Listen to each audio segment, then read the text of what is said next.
pretty much every shop guy's got one of these, well, a couple of them even in their shop, their garage, shed, wherever you keep these, right? Um, Around a month ago, roughly, I started playing it as a as an instrument. That doesn't sound pretty. The first time I started playing it, even my cat was kind of looking at me like WTF, and wasn't too impressed with it, and spent a lot of his time outside while I was jamming on the thing.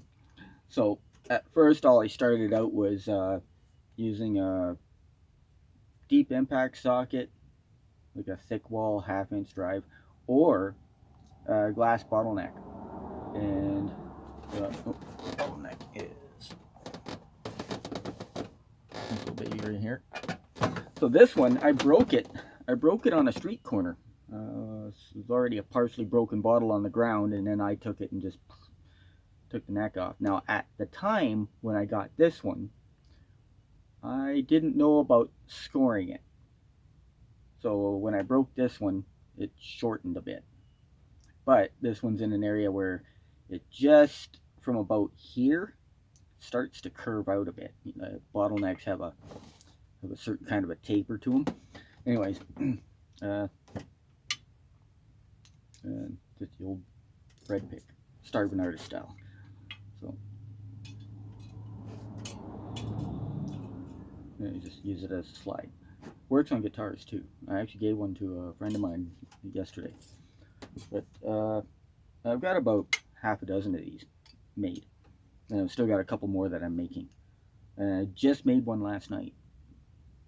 And some of the lighter bottles, the thinner the glass, this part here, will get you a more higher pitched tone on the blade.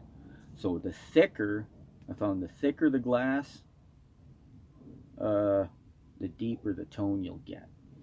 And then the trick with the hacksaw blade, it's just like a bowstring. Just very, very, very little tension, I found. Because the blade itself has quite a bit of profile to it and has a lot of characteristics just in tuning it once and only using the one string essentially, right? And at first when I started playing it, tried to record it on camera, it just sounded really tingy in the playback. It was just nothing but just relentless, insane tick tick tick tick tick tick tick tick tick tick tick tick tick tick tick. And I mean, after days and days and days and nights of doing this, it was starting to drive me a little bit batty. I was starting to turn into a metalhead a little bit from it, and it was funny. It was funny though.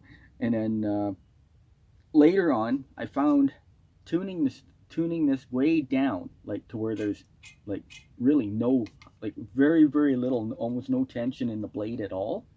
All of a sudden, you get a variety of tones that are more in the acoustic ranges and in the deeper ranges. And depending on where you pluck along here with your pick, right?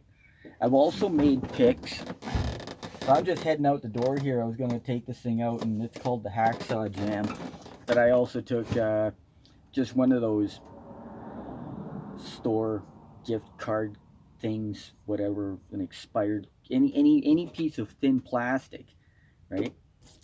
And it has to be thin. I made another pick.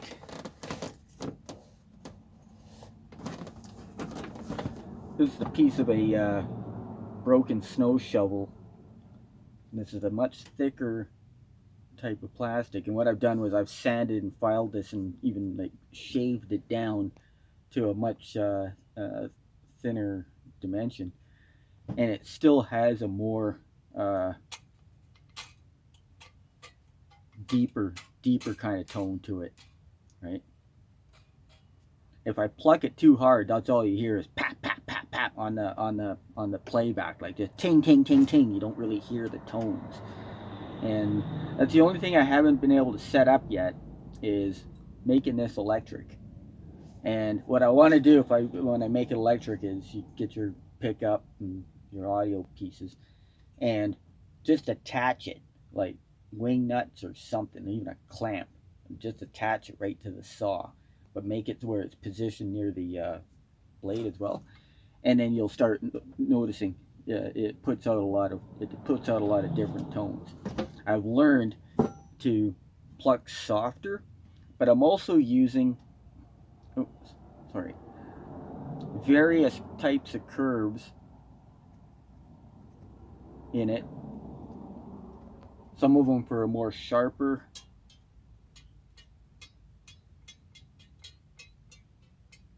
more of a sharper type for your higher tones. And then you get down into the lowers, go to a slightly rounder pick.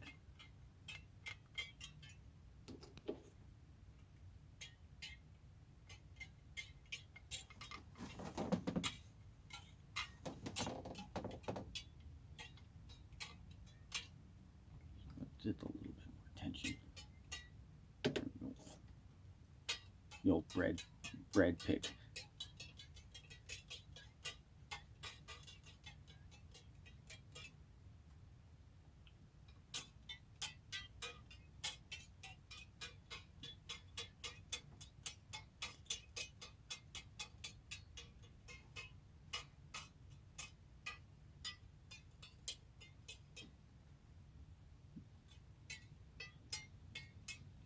When I make the tone adjustments, I'm just very, very tiny movements. No massive twisting and reaping. Because I found that once you get too much, if you get too much tension in the blade, it gives the blade so much of a stretch. Plus, this is really high carbon steel, so it's not really, it doesn't have any give. It's a really tough piece of steel. So.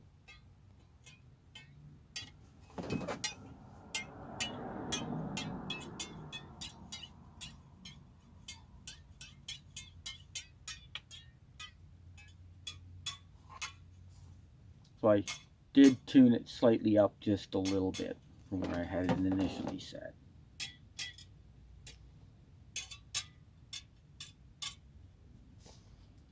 Would be nice if I can go electric with that. This is a subwoofer. And one of the sounds this thing can do is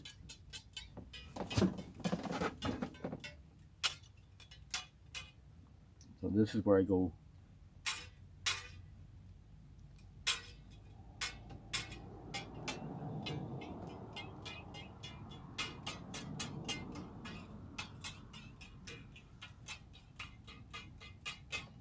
right.